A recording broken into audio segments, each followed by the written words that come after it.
मौलाना सरदार अहमद साहब रहमतुल्लाह अलैह के पास ना एक बूढ़ी अम्मा अपना बेटा छोड़ गई। तो हजरत साहब ने कुछ 2, 4, 5 महीने रखा। तो बाद में उसकी अम्मा को बुला के कहा कि भाई तू बेवा है, बेटा तेरा यतीम है, मैं नहीं चाहता कि इसका वक्त ज़ाया हो। ये पढ़ने वाला कोई नहीं, सारे नहीं भाई पढ़ने वाले होते। अब यहाँ उलमा बैठे हैं, मैं बेअदब भी ना हो जाऊँ। कुछ पूरे 8 साल लगा के भी आ जाते हैं, सनद भी उनके पास होती है। नाराज ना हो जाना, ये तो सब अच्छे लोग हैं। सनद होती है पर पता पुता कोई नहीं होता। ये आला हजरत ने लिखी है बात। सनद होती है, पूरी डिग्री होती है, उस पर कई लोगों के साइन भी होते हैं। तो बहुत सारे तालिब इल्म ऐसे होते हैं जो मदारस में कहते हैं मैं फाजल फलां हूँ, लेकिन कोई शय पास। तो मौलाना सरदार अहमद साहब मुहद्दिस आज़म पाकिस्तान रहमतुल्लाह अलैह उस बूढ़ी को कहने लगे तेरा बेटा कुंद देना है, पढ़ना पढ़ाना इसने कुछ भी नहीं, तो यतीम बच्चा है, कल को तो कहेगी कि मेरे बेटे ने वक्त ज़ाया किया तो वापस ले जा। बूढ़ी अम्मा रोने लग गई, कहने लगी मैं पढ़ाने तो नहीं लाई थी, मैं तो आपको रब का वली समझती हूँ, मैं तो नौकरी कराने लाई थी। नौकरी हजरत अनस बिन मालिक कहते हैं मेरी अम्मा भी हुजूर की बारगाह में दे गई थी। हुजूर की बारगाह में ये नहीं कहा था कि या रसूलल्लाह पढ़ा दें, हाँ हाँ मैं जिम्मेदारी से बात कर रहा हूँ। ये नहीं कहा था हुजूर मुजाहिद बना दें, ये थोड़ी कहा था कि या रसूल अल्लाह सल्लल्लाहु ताला अलैहि वसल्लम से मुफस्सिर मुहद्दिस मुहक्किक मुफ्ती बना दें। हजरत हंस की अम्मा कह गई थी सोनिया जब तक ये रहेगा ना आपकी नौकरी करेगा, ये घर के काम काज करेगा, ड्यूटी करेगा, हुजूर ये आपकी नौकरी करेगा। तो मेरे महबूब ने फिर दुआ कर दी, अल्लाह इसे बरकत अता फरमा। तुम समझता है खिदमत वाला खाली रह जाता है? जितना जायका खिदमत वाले को मिलता है, जो उसके नसीब में आता है, वो किसी का नसीब कहां भाई। हजरत हंस कहते हैं हुजूर ने दुआ कर दी, बरकत की। मुझे तो खेती बाड़ी आती भी नहीं थी, पर लोगों के बाग में साल में 1 दफा फल लगता था, मेरे बाग में 2 दफा लगता था। हुजूर ने दुआ कर दी अल्लाह इसे औलाद दे। फरमाते हैं मेरे बेटे, मेरे पोते, मेरे नवासे, मेरी बेटियां, फरमाते हैं मैं जिंदा हूं और मेरी 100 औलादे मौजूद हैं। परेशान हो गया 100 सुन के बच्चे 2 ही अच्छे, 100 औलादे मेरी मौजूद हैं। हजरत हंस भी मौलाना सरदार अहमद साहब के पास ना छोड़ गई बच्चा, कहने लगी हजरत जी मैं को पढ़ाने के लिए थोड़ा छोड़ गई हूँ, मैं तो इसलिए छोड़ के गई हूँ कि आप मेहरबानी करें, खिदमत कराएं। तो हजरत जी कहने लगे कोई ऐसा काम ही नहीं, खिदमत वाला क्या कराऊं। कहने लगी पट्ठे पवा लिया करो जी।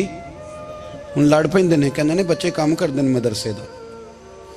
हालांकि अब कहाँ बच्चे काम करते हैं, अब तो गुजर गया दौर, अब तो बच्चे काम कराते हैं। अब बच्चे भी नाराज हो रहे हैं, घूर घूर के देख रहे हैं। सही कह रहा हूँ आपको, बच्चे काम कराते हैं, बच्चे कहाँ काम करते।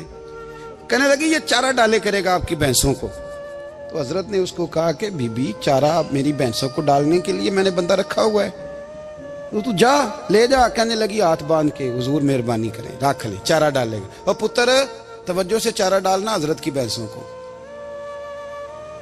रोने लगी, हजरत ने रख लिया, महीने का खर्चा भी देते।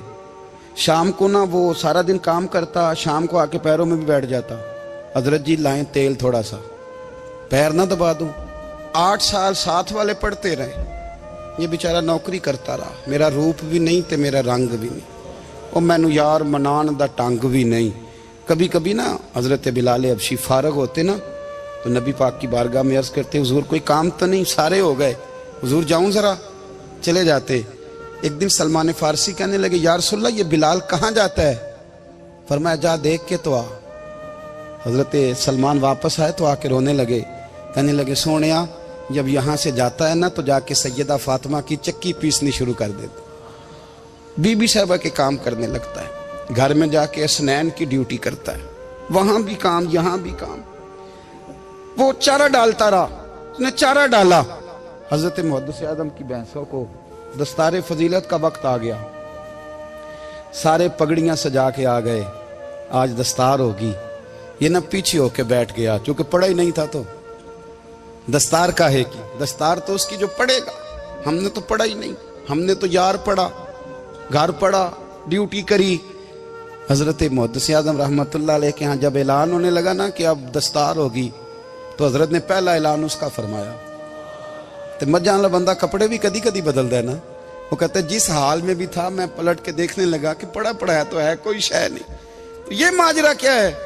पीछे से उठ के आए तो कहते हैं बाकियों की दस्तार किसी आलिम ने की, किसी सूफी ने की, लेकिन ये भैंसों को चारा डालने वाला जब आया तो मुहद्दिस आदम ने फरमाया पगड़ी के बाल को कोई हाथ ना लगाए, ये सारी दस्तार मैंने करनी है।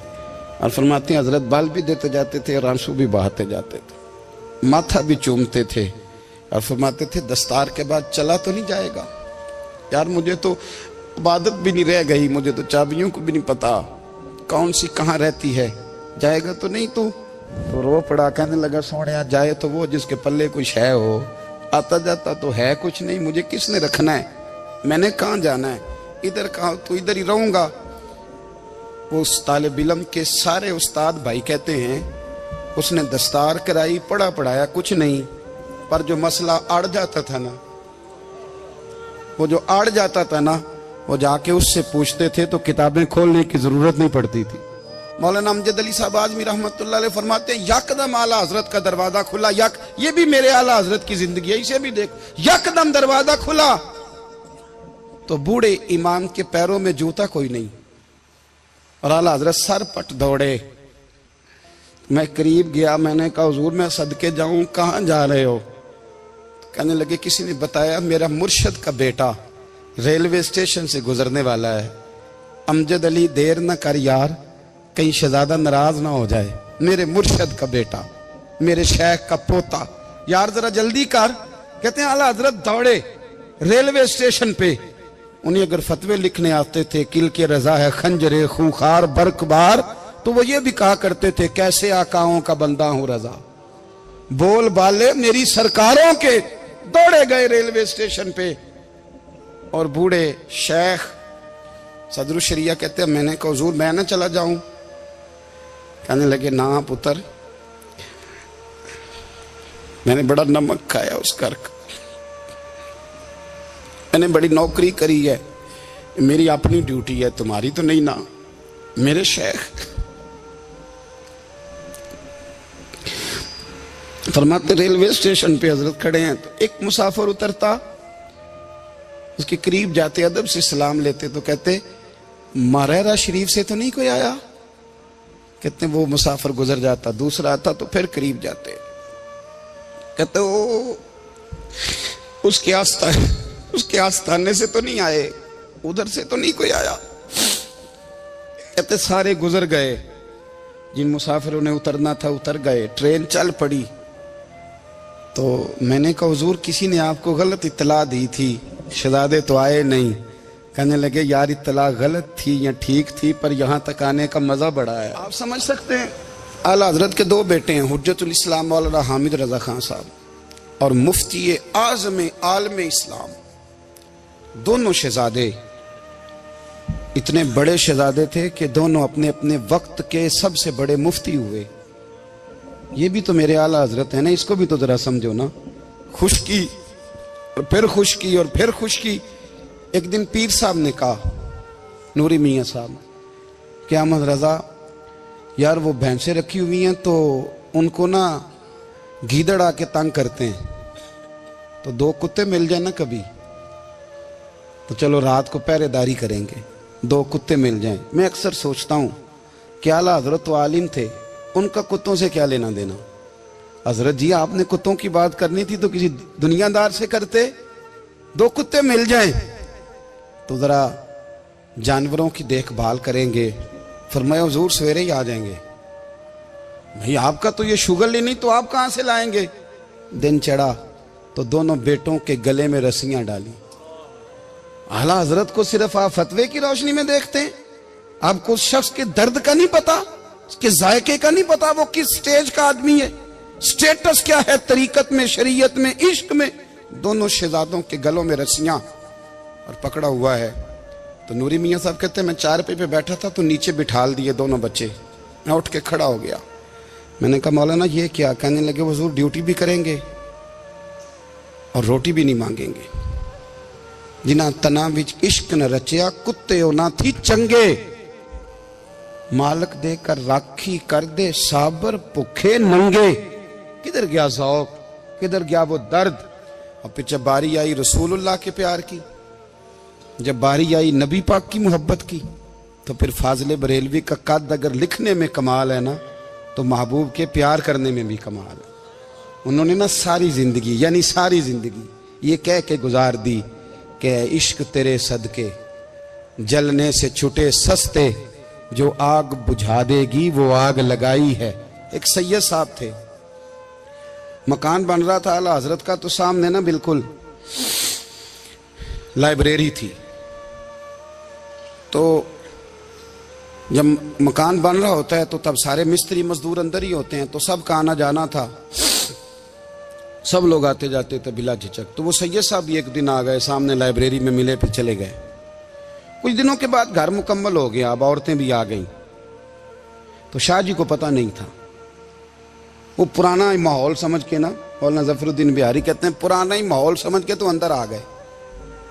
और जैसे ही अंदर दाखिल हुए सामने घर की औरतें देखी तो शाह जी माजरत माजरत माजरत करते परेशान हो गए। और फिर जब दोबारा पलटने लगे तो आला हजरत दौड़ के गए, हाथ चूमे, कहने लगे शाह जी आपको तो पता नहीं था, और आप मेहरबानी करें ये माजरत वाला लफ्ज वापस लें। ये मेरे घर की औरतें नहीं, ये तो सैयदों की बांदियां हैं, ये तो नौकरानियां हैं। तो आप मेहरबानी करें, ये अंदाज आपका जो है ये दुरुस्त नहीं, आप मेहरबानी फरमाएं अंदर आए।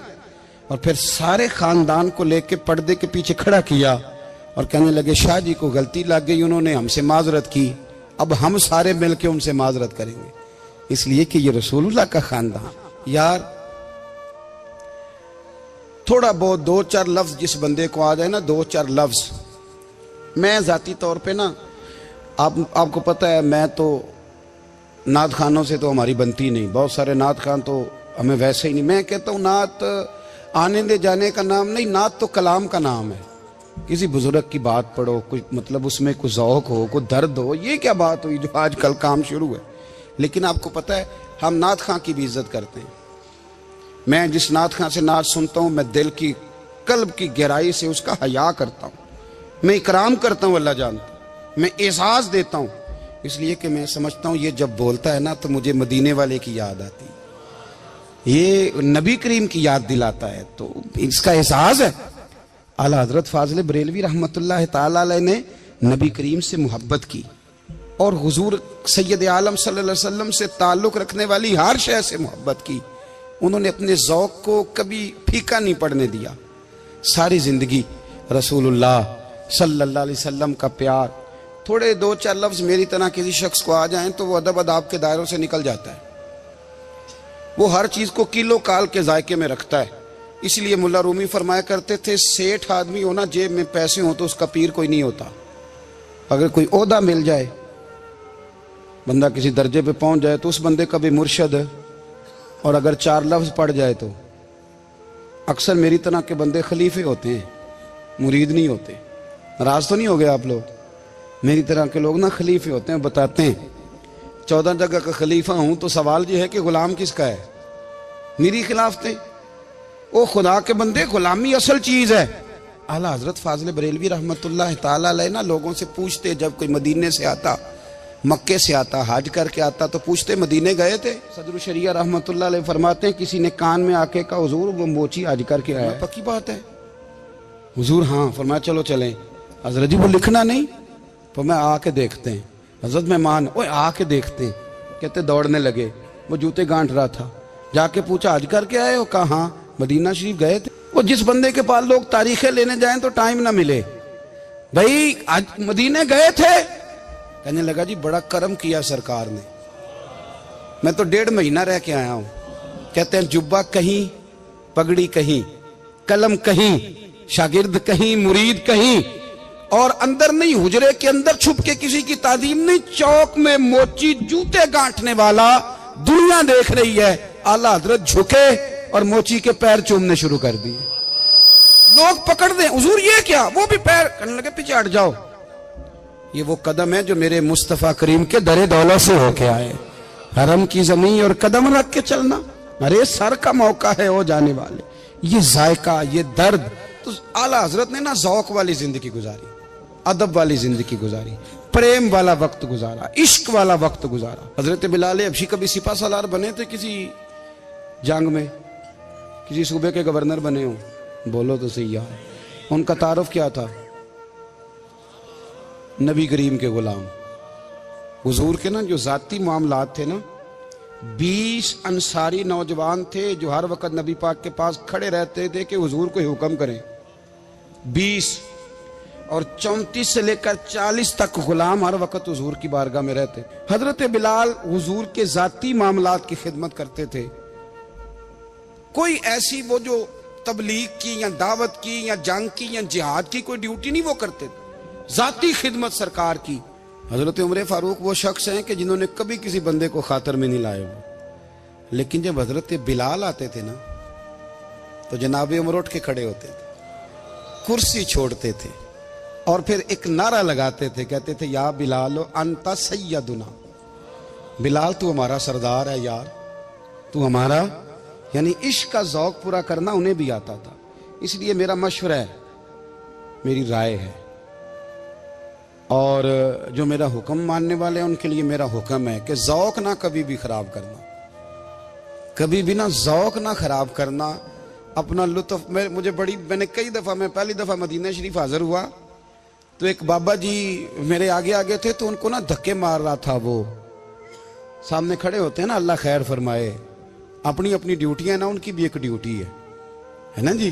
तो वो धक्के मार रहा था तो बाबा उसे कह रहा था तेरी खैर होवे पहरेदारा, रोजे दी जाली चुम लैन दे। उन्हें फिर धक्का मारिया तो फिर उन्हें कहता तेरी खैर होवे पहरेदारा।